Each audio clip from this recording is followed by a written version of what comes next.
6 তারিখ রাত্রে ইসরায়েল একটা ঘোষণা দিয়েছে যে নর্দার্ন ইসরায়েলে গাজাতে এখানে ইভাকুয়েশন অর্ডার তারা দেয় যে জনগণকে সরে যাওয়ার জন্য, কারণ ওখানে হামাস রিগ্রুপ হচ্ছে, ওখানে অ্যাটাক করতে হবে। আরেকটা হলো যে 7 তারিখে সকালবেলা 9টা রকেট আবার হামাস ফায়ার করেছে খান ইউনুস থেকে।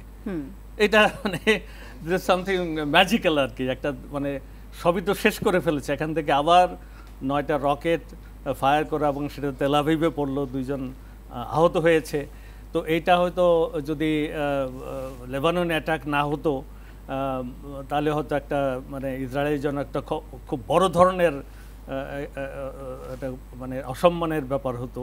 কিন্তু যেহেতু এখন লেবানন এবং ইরানের যুদ্ধের ডামাডোলে সব কিছু ধামা পড়ে গেছে। বাট প্রশ্ন মানে পয়েন্ট যেটা হচ্ছে, যে উদ্দেশ্য ছিল সামরিক এবং রাজনৈতিক উদ্দেশ্য ছিল, সেটা 1 বছর সফল হয় নাই। তো যার ফলে কনক্লুশন যেটা ড্র করা যেতে পারে যে সামরিক যে অভিযান চালানো হচ্ছে, যার মাধ্যমে জঘন্যতম যে মানবাধিকার করা হচ্ছে এবং জেনোসাইড হওয়ার যে একটা আশঙ্কা এখানে তৈরি হয়েছে, এটাতে করে ইসরায়েল যে উদ্দেশ্য সাধন করতে চেয়েছিল বা তার যে মিত্র যারা, তারা যেভাবে তাকে সহায়তা দিয়ে এগিয়ে গেছে, সেই উদ্দেশ্যটা সফল হয়নি। তার মানে এই সামরিক পথে এটা সমাধান সম্ভব না। আর বিগার স্কেলে যদি বলতে হয়, এই যে আরব ইসরায়েলের যে যুদ্ধটা, এটার মূল কারণ হচ্ছে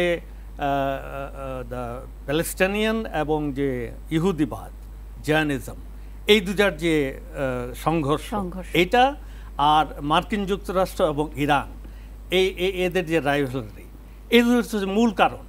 এই দুইটার যদি সমাধান না হয় তাহলে এই টানাপোড়েন চলতেই থাকবে, এটার আশু কোনো সমাধান নাই। আর ইসরায়েলের যে কর্মপন্থা, সেটা হচ্ছে করা, হামাস উৎখাত করা, হিজবুল্লাহকে ধ্বংস করে দেওয়া, না সবই ধ্বংস করা, এবং সবকিছু সামরিক সমাধান। এই সবগুলোর দুইটা যে আমি ইস্যু বললাম, দুটোই হচ্ছে অত্যন্ত গভীরে প্রথিত রাজনৈতিক সমস্যা।